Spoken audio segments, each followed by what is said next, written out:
Tuhagaze aha amazina yanjye bayababwiye, nitwa Nyirasabimana Josephine, wizereye ku itorero rya Ruginga, intara ya Nyarugenge. Ku itorero ni umudiyakonikazi, aba n'umuyobozi wa mifemu, ndetse nkaba ndi n'umwanditsi w'itorero. Ntabwo turagumiye rero, ahubwo tugiye kwigana amagambo ari kutubaza ngo ese ikibazo nicyo kibazo cyangwa ikibazo ni uko kidusanga? Aya magambo ari kumvikana. Ikibazo kiri kubaza ngo ese ikibazo nicyo kibazo cyangwa ikibazo ni uko kidusanga? Muri kubyumva? Ese ikibazo nicyo kibazo cyangwa ikibazo ni uko kidusanga? Turi mu isi irimo ibibazo byinshi. Isi yuzuyemo urugomo, udatinya kumva ngo umugore yishe umugabo, nangwa umugabo yishe umugore, nangwa se umwana yishe ababyeyi. Isi irimo ibibazo bitandukanye: inzara, igihombo, gupfusha, kubura abacu, kubura ibyacu. Ibyo byose ni ibibazo tugenda duhura nabyo. Hari igihe haba ari ibibazo bya rusange, hakaba n'umuntu ufite ikibazo cyo ku giti cye. Ariko ikibazo kirabaza ngo ese ikibazo nicyo kibazo nangwa ikibazo ni uko kidusanga? Reka dusome hariya muri Bibiliya, tugere hariya turebe umugabo Yobu waje kugira ibibazo, aza kugira ibibazo by'ingubirane. Hari igihe umuntu avuga ngo yahuye n'ikibazo, ariko waje muri Bibiliya ukabona hari abafite ibibazo birenze ibyo wowe uri gutekereza. Hariya muri Yobu igice cya mbere turaza kuhabona uburyo Yobu yaje kugira ikibazo. Ubwo yari ateranye mu gice cya mbere, uyu Yobu ubwo bari bateranye, ngo igihe cyarageraga agatamba ibitambo by'abana be. Uyu mugabo yari yaragize ibihe byiza, abyara abana 10. Mu gihe ngo abo bana bari bateraniye ahantu hamwe bari kwishima, ngo umwe yateguraga ibirori bye umunsi ashaka. Ariko ngo igihe bari bateranye, Satani yaraje nawe baterana nabo. Satani hari igihe tumwiga tukamwiga igice, twaje kumushushanya tukamushushanya n'amahembe yayo nk'aho ari inyamaswa. Satani rero mu gihe abana b'Imana bari bashengereye bari mu nzu y'umwe mu bana ba Yobu, Satani nawe ngo yararimo. Noneho ngo Uwiteka abaza Satani ati, Satani we uturutse?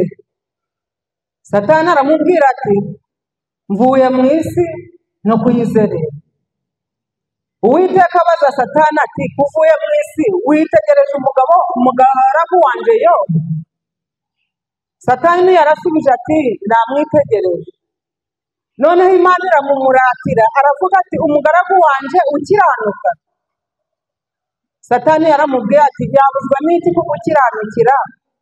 Waramuhaye abana bangana kuriya, ukamuha n'ibintu bingana kuriya. Uwiteka rero yaje kumumuratira, ariko Satani we ari guhonda agatoki ku kandi. Yaramubwiye ati, noneho uburenganzira ngore ku bantu be urebe. Satani we yumvaga ko nakora ku bana be bagapfa, yuko Yobu azagamburira. Byarakomeje bigeze mu gice cya kabiri, amaze gukora ku bana be, abana be barapfuye, ndetse n'imitungo ye yose barayinyaga. Ariko Yobu yaje guhagarara ashikamye, aravuga ati, navuye mu nda ya mama nambaye ubusa, nzasubira mu nda y'isi ntacyo nambaye. Uyu Yobu mu ruko guhagarara kwe, nubwo Imana yari yamusiganiye na Satani, ariko Yobu ntabwo yigeze acika intege, ahubwo yakomeje gushikama ku masezerano Imana yari yaramuhaye. Nubwo byari bigeze n'ubwo umugore we amubwira ati, ariko wayihakanye, uri kubona ibi bintu bizagenda gute? Kuko nk'umwe muri musomye mwasanga uburyo abana baba barapfuye, imitungo ye barayinyaga, ndetse bigeze n'ubwo Satani ashega aravuga ati ibi nubwo ntacyo byamutwaye reka nkore ku mubiri we. Umubiri we wakozweho, arwara ibibembe, arashira, yemwe ngo n'inshuti ze zamubonaga zikamugirira impuhwe zikabura ikindi zibikoraho. Umugore wageze inyuma aramubwira ati wayihakanye, ariko Yobu yarashikamye, ashikama mu kibazo cyari kimugwiririye atigeze agira mu ruhare. Ese hari nawe aho uri aha nanga nje wahonda aha, Uwiteka yandatira Satani? Isi niba byaba bibaye wabona mpagaze nde, nanga si weho waba uhagaze ute? Niyo mpamvu nibajije ikibazo kivuga ngo ese koko, ese ikibazo nicyo kibazo cyangwa ikibazo nuko kidusanga? Uyu Yobu yaba aje guhura na Satani agasanga ari kuregarega, ntiyarabonye urwitwazo rwo kuba yabivamo. Twewe hano ku isi uje kubona, ukaja kubona ukaba uhuye n'ikibazo cy'ukurwaza, mbese ni n'abanyamasengesho babaye, ugasanga umuntu igihugu yagikwiye barakumukubesha bati umuntu wawe ni runaka wamuroze, umukazana na nyirabukwe bakaba baranduranyije, we yandogeye umwana yagenzeje ukuye, ari abanyamasengesho. Ariko uyu Yobu ntawe yabigeretseho, ahubwo yaravuze ati ibyo byose bigende bishire, icyo nzi cyo ni uko mu kuboko kw'Imana nta bibi bivamo. Ese nawe ubwo buhamya wamutanga? Nasabira buri muntu wese uri aha kugira ngo ubu buhamya buwubwe, kuko ubu buhamya ni buwu bwawe buzatuma n'abakubona bakwigiramo. Burya Yobu yaba yaratsinzwe ntabwo tuba turi kumuvuga ibi, ariko kubera ko yatsinze turi kuvuga yuko yatsinze, ashima Imana yo yari yaramuhaye ibintu kandi akaba ariyo ibyishubije. Duhurire hariya muri Nehemiya igice cya 6 guhera ku murongo wa 16. Ahangaha naho turahasanga bya Nehemiya igihe bari kubaka. Burya mu murimo w'Imana uko byamera kose hanabonekamo ba Tobiya bari kuza bakazana ikinyuranyo ntikibura, baje guhigisha bakavuga batari kwibyo muhoragamo mwe n'ibiki, ugasanga hanabonetsemo unaraza akazana ibinyuranye n'ibi. Uyu Nehemiya nawe mu gihe yari ari aho ngo bamwandikiye impapuro bamutumaho intumwa nyinshi cyane, ndetse ngo intumwa zigeze kuri enye, bamutera ubwoba, bakamutera ubwoba bamubwira bati inkuru iri gusohoka nivuga yuko umurimo w'Imana utagomba gukomeza gukora. Ariko uyu Nehemiya agahagarara akavuga ati ntabwo ndi umugabo wo gutinya. Natwe rero ntabwo turi abagabo n'abagore bo gutinya inkuru z'impuha ngo babe bavuga bati tugiye kwinjira muri Shimwamana, ngo nawe uvuga uti izuba ryaravuye nanga se imvura yaraguye. Ahubwo ugomba kuvuga uti ndi umugabo nanga se ndi umugore utari gutinya inkuru z'impuha. Uyu Nehemiya nawe yaje guhagarara ashikamye, hanyuma abamutumugaho inzandiko zitandukanye nabo aho kugira ngo abasabire umuvumo ahubwo yabasabiye umugisha. Reka rero natwe twemerere Yesu aba ari uba mu mitima yacu kugira ngo noneho adukoreshe iby'ubutwari. Ubutwari buraharanirwa, ubutwari ntabwo ari ugupfa kubwikubitamo gusa, ahubwo buraharanirwa. Kandi nta muntu wumvaga yaba ikigwari, ahubwo buri wese aba ari guharanira ngo abe intwari. Tugomba rero kugirira Imana icyizere nk'uko twabibonye mu cyigisho cy'idini. Nitugirira Imana icyizere ntacyo tuzayiburana. Nawe rero Imana iraduha ntacyo twatanze. Tugira icyo tubona hariya mu cyigisho twiza mu gitondo, ni icyigisho gikomeye, aho Satani turi kugira ngo ari kuduhendurira nyamara ari kuduhera.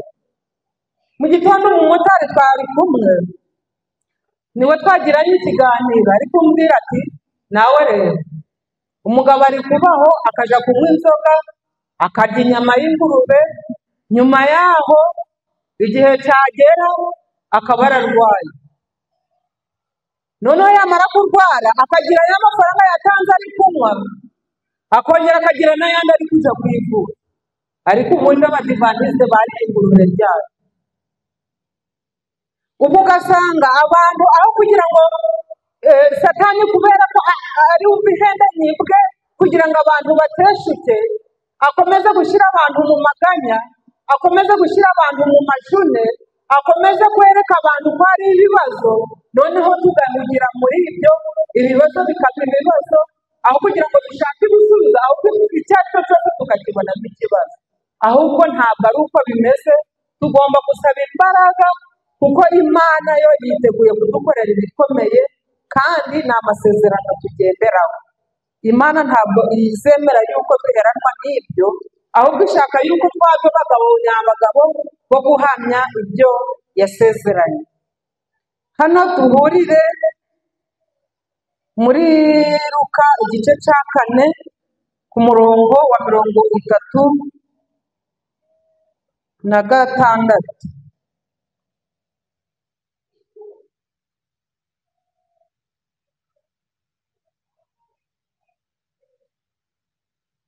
Oya tuje ku murongo wa 38. Arahaguruka asohoka mu isinagogi, yinjira mu nzu ya Simoni. Nyirabukwe wa Simoni yari arwaye ubuganga bwinshi, nuko baramwingingira. Amuhagarara iruhande, acanga ubuganga bumuvamo. Muri ako kanya arahaguruka arabagaburira. Imana ihabwe icyubahiro. Nuko izuba rigiye kurenga, abafite abarwayi bose barwaye indwara zitari zimwe baramubazanira, abarambikaho ibiganza, umwe umwe arabakiza. Kandi n'abadayimoni bava muri benshi bataka bati, uri umwana w'Imana. Imana ihabwe icyubahiro. Bukeye aja mu butayu, abantu benshi baramushaka bagana ahari, bashaka kumubuza ngo atava muri bo. Ariko arababwira ati, nkwiriye kwigisha ubutumwa bwiza bw'Imana no mu yindi midugudu, kuko ari byo natumiwe. Nuko yigishiriza mu masinagogi y'i Galileya. Ahangaha tubonye igitekerezo cy'uburyo Yesu yaje gukiza nyirabukwe wa Simoni wari urwaye ubuganga, ndetse abantu babyumvise bazana n'abandi benshi.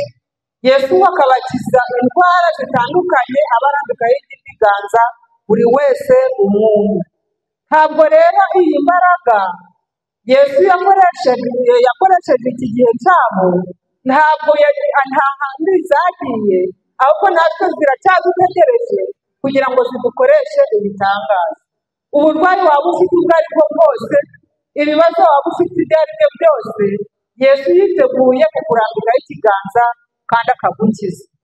Reka rero tumwemerere kugira ngo twemere yuko ibitangaza byakozwe muri kiriya gihe, ko natwe yiteguye kubidukoresha, kandi koko izadukoresha ubw'ubutwari, kandi koko ubwikiza uburwayi butandukanye natwe izadukiza. Mu kuboko kudukiza kwacu tuzabigiramo uruhare. Ntabwo tuzibera ngo twidamararire, ahubwo tuzemera intege nke zacu. Muri uko kwemera intege nke zacu bizatuma noneho na Yesu abona ahera. Mureke rero imbaraga zacu nkeya tuzegurire Kirisitu, noneho nitumara kuzimushyiraho nawe azadukoresha ibikomeye, kandi niho masezerano adusezeranye. Hano hari amagambo ari mu nyandiko z'ibanze ari kutubwira ngo kugeragezwa ku kwizera kwacu, ku paji 59. Muri iki gihe cy'ishungurwa dukeneye guterana umwete no gukomezanya. Mbese turi mu shungurwa ngo muri iki gihe cy'ishungurwa ngo dukeneye guterana umwete no gukomezanya. Mu ntege nke dufite tugakomeza bagenzi bacu, tugakomezanya. Muri iki gihe ibishuko bya Satani birakomeye cyane kuruta uko byari bimeze mbere. Ibishuko bya Satani birakomeye cyane kuruta uko byari bimeze mbere, kuko azi yuko afite igihe cye ari kigufi, kandi ko vuba bidatinze byose bizafatirwa umwanzuro, waba uw'ubugingo cyangwa uw'urupfu. Ntabwo ubu ari igihe cyo guheranwa no gucika intege n'ibigeragezo. Amen. Ntabwo iki gihe ari icyo gucika intege no guheranwa n'ibigeragezo, ngo niba wahuye n'ikibazo ngo wumve yuko imbaraga y'Imana hari aho yagiye, ahubwo imbaraga y'Imana iracyakomeje kudufasha, iracyakomeje kutwegera. Niyo mpamvu atari igihe cyo guheranwa n'ibyo ngo ducike intege nanga se ngo duheranwe n'ibigeragezo. Tugomba kwihanganira imibabaro yacu yose kandi tukiringira byimazeyo. Imana ya Yakobo ariyo ishobora byose, izina ry'Imana rihimbazwe. Imana yanyeretse ko umuntu ubwayo buhagije mu bigeragezo byacu byose, kandi nubwo byaba bikomeye cyane kurusha uko byari bimeze mbere, nyamara niba twiringiye Imana by'ukuri dushobora gutsinda ibishuko byose, kandi ku bw'ubuntu bw'Imana tubisohokamo tunesheje. Imana ihabwa icyubahiro. Kuko gushobozwa n'imbaraga y'Imana tubisohokamo tunesheje. Nk'uko kubisohokamo tunesheje tuzabigiramo uruhare. Nuko tutazemera yuko Satani yaduherana ngo agende atwereke ibyo, ngo niba uri imfubyi ngo wumve ko kuba imfubyi hari ari ikindi kibazo kirenze cyane, ahubwo ugomba gusaba Imana ukayibwira uti mbese muri ubu bupfubyi nifatemo. Waba uri umupfakazi nabwo ukavuga uti mbese Imana nifatemo. Waba wahuye n'ikibazo uko cyaba gisa kose ukavuga uti Imana nifatemo, kugira ngo uzagisohokemo unezerewe kandi unesheje. Ntabwo Imana rero itererana abayo, ahubwo Imana yita ku bo yaremye. Hariya muri Yohana 15:7 ho haravuga ngo nimuguma muri nje amagambo yanjye akaguma muri mwe, musabe icyo mushaka cyose muzagihabwa. Imana ihabwa icyubahiro. Ngo dusabe icyo dushaka cyose tuzagihabwa. Saya amasezerano sayanje nawe. Nidusabe icyo dushaka cyose aya masezerano azaza kuri twe, kandi nitugoma kuri Kirisitu ntacyo tuzigera tumuburaho. Habakuki 3:17-19 ho haratubwira ngo naho umutini utatoha, ngo naho umutini utatoha n'inzabibu ntizera imbuto, bagahingira ubusa imyelayo, n'imirima ntiyera imyaka, n'intama zigashira mu biraro, nta kabuza ko nishimira Uwiteka akanezererwa nkanezererwa mu ntama y'agakiza kanjye. Ahangaha Habakuki nawe yavuze ati ninguma naho umutini utatoha. Ahangaha muri kureba yuko ibihe biri kuja birabirinduka, abantu bagahinga izuba rikava, mubona ko ibihe byagiye birihinduranya. Igihe cy'izuba nicyo gihe kiri kuba igihe cy'imvura, igihe cy'imvura kikaba igihe cy'izuba. Ariko uyu Habakuki yaravuze ati naho umutini utatoha, naho n'inzabibu ntizera imbuto zayo, naho wabihinga izuba rikabiyaza, none ngo bagahingira ubusa imyelayo. Buri wese uri ahangaha afite ikimwinjiriza, siko bimeze. Ariko nubwo byaba bitagishoboka, nta kabuza tugomba kwiringira Imana, kandi tukemera yuko ibyo yadusezeranyije nta kabuza tuzabibona.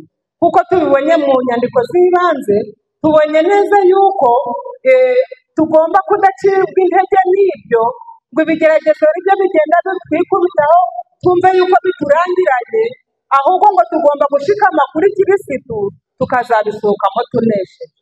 Ubwo rero tugomba gufata aya masezerano natwe tukavuga Habakuki, tukavuga ngo naho umutini utatoha.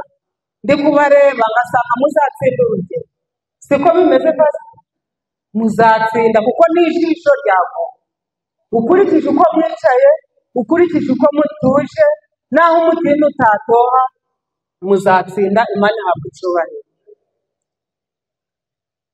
hano mu rwa mbere rwa Samweli igice cya 7:12 naho hari amagambo atubwira ngo Uwiteka yaratuzamuye. Uwiteka yaratuzamuye. Amen. Uwiteka yaratuzamuye, yadukuye ahakomeye. Uwiteka yadukoreye ibitangaza. Uwiteka ntacyo twabona twamura, naho umutima utatoha tuzakomeza kugumana nawe. Hano hari amagambo nasomye mu gatabo icyumweru cyo gusenga cyari cyahariwe ububyutse mu cyiciro cy'ubusonga 2020. hano ku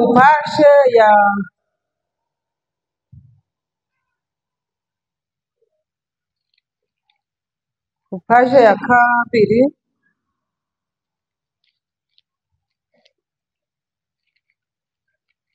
ku paje ya 7 ariko tubwira ngo Abisirayeli bagiye kurwana n'abanzi bari babateye, maze Imana ihita iboherereza ubutabazi bw'indengakamere. Mbese Imana yatabaye Abisirayeli, nitwizemera yuko duheranwa n'umwanzi? Oya, ntibikabe. Uwo munsi Uwiteka ahindira mu Bisirayeli guhinda gukomeye, arabatatanya, ingabo z'Abafilisitiya zikwirwa imishwaro, maze ingabo z'Abisirayeli zirabakurikira zibarasa umugeni, hapfa abantu batagira ingano. Kurwo rugamba mwibuke ko Abisirayeli nta ntwaro bari bafite, Imana niyo yari intwaro yabo. Nuko rero Imana ni intwaro yawe mu ntambara zose witeguye kurwana. Imana ihabwa icyubahiro. Imana ni intwaro yawe mu ntambara zose witeguye kurwana. Hagarara ushikamye wizeye Imana. Hagarara ushikamye wizere Imana, niyo byose kuri wowe. Icyo gihe cyari igihe cy'umutekano muke, Abisirayeli bari mu kaga, ariko bari bihishe mu Mana, kandi ijambo yivugiye ubwayo ntiryabuze gusohora nubwo urugamba rwari rukaze. Imana ihabwa icyubahiro. Aha ngaha tubonye uburyo Abisirayeli nta ntwaro zindi bagendanaga uretse ibanga bari baramize yo kubana n'Uwiteka. Natwe rero niyo mpamvu batubwiye yuko tugomba gushikama mu ntambara twaba duhura nazo nangwa se tuzanahura nazo, tukamenya yuko hari uturwanire. Niwirwanirira uzatsinda, ariko niturwanirirwa n'Imana tuzatsinda. Igihe Pawulo na Sila bari bahagararanye n'Imana mu nzu y'imbohe, muri iryo joro iminyururu bari baboheshejwe, amadirisha n'inzugi byayo, ibyo byose ntibyashoboye gukora umurimo wabo. Muribuka Pawulo na Sila ubwo bari babakurubanye bakabashyira mu nzu z'imbohe, barababoshe. Ariko muri iryo joro, kubera ko bari bakomeje gusenga kandi bakamenya yuko icyo bazira uwo barwanirira atari intuza, atari umuntu nkabo, basabye Imana barasenga. Noneho iminyururu yari ibaboshe ntacyo yabakozeho, ahubwo igihe cyarageze barasohoka bava mu nzu y'imbohe. Igihe Saduraka na Meshaki na Abedenego bari bahagararanye n'Imana mu itanura ryaka umuriro nawe ntiwashoboye gukora umurimo wayo, kubera bari biringiye imbaraga y'Imana.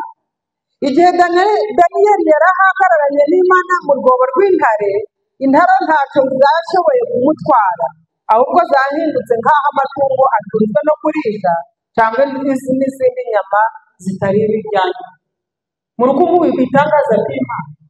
Mu gihe Daniyeli bari bamujugunye mu rwobo rw'intare, intare ngo bari bazishongesheje, bumva yuko nibamujugunyamo intare ziramwasamira zikamurya, ariko ntabwo intare zamuriye kubw'imbaraga y'Imana. Igihe Abisirayeli bari bahagararanye n'Imana mu nyanja, amazi yari itandukanyije, haboneka inzira y'umutsi, bayambukana ishema ntacyo bikanga.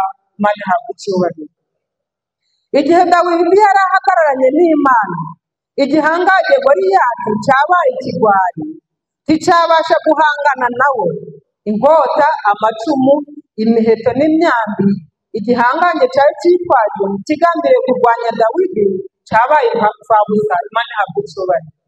None Imana niba yarakoreye ibitangaza aba bose, weho urinde ugisha Imana impaka, guhagarara umuntu uri kumwe n'Imana, guhangara umuntu uri kumwe n'Imana ni ukwigereza, siko bimeze.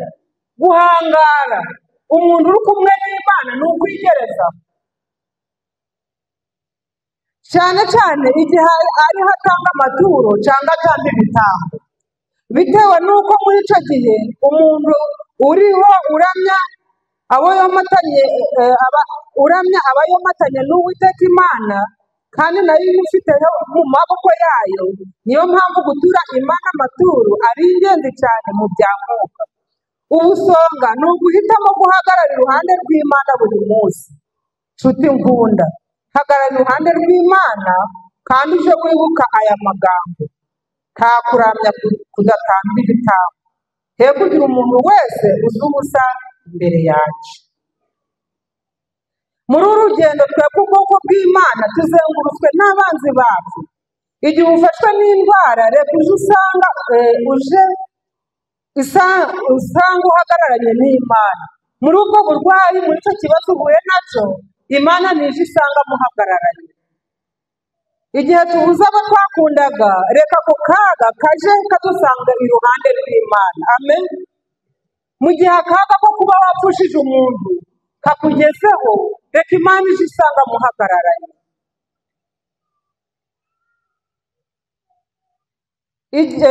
Igihe tubuze bene wacu tugacika intege, reka ibyo byago bije bisanga turi kumwe n'Imana. Guma iruhande rw'Imana, nayo izagwa mu ruhande rwawe.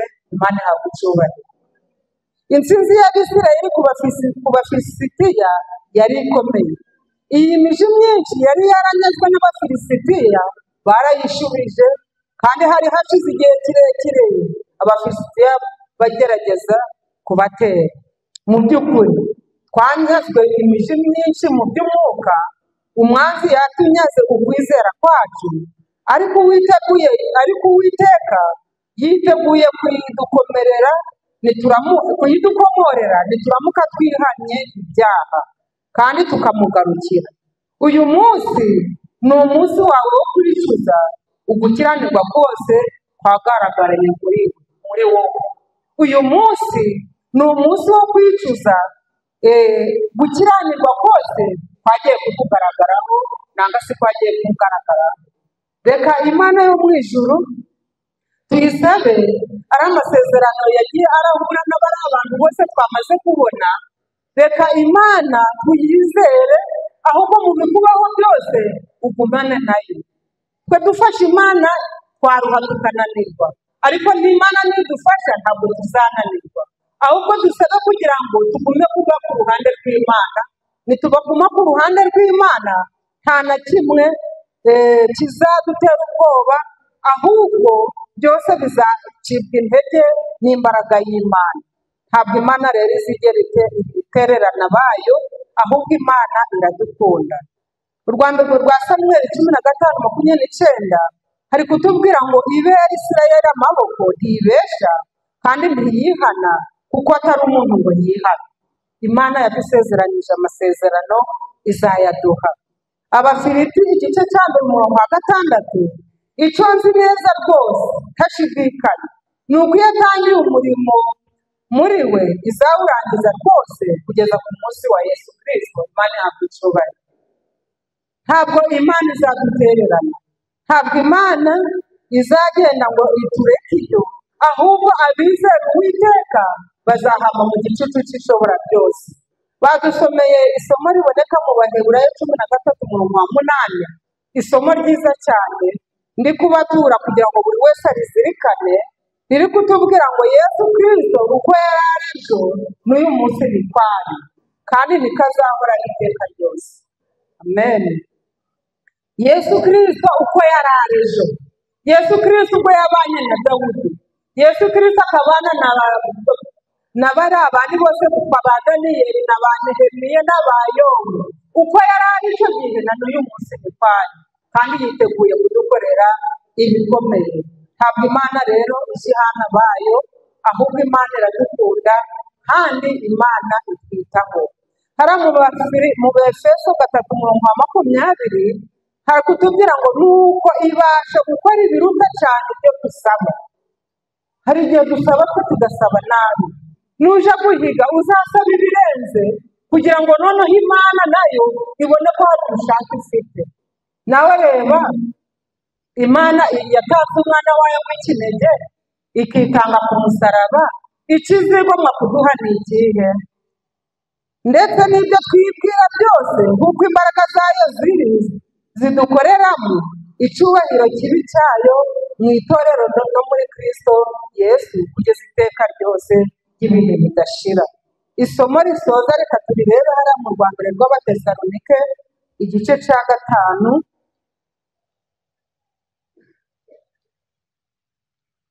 Abatesalonike ba mbere igice cya 5, turahera ku murongo wa 16.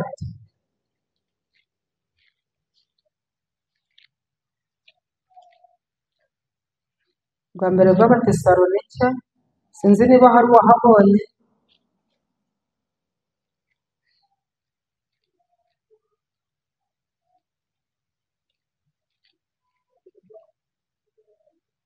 Umurongo wa 16 kugeza 24.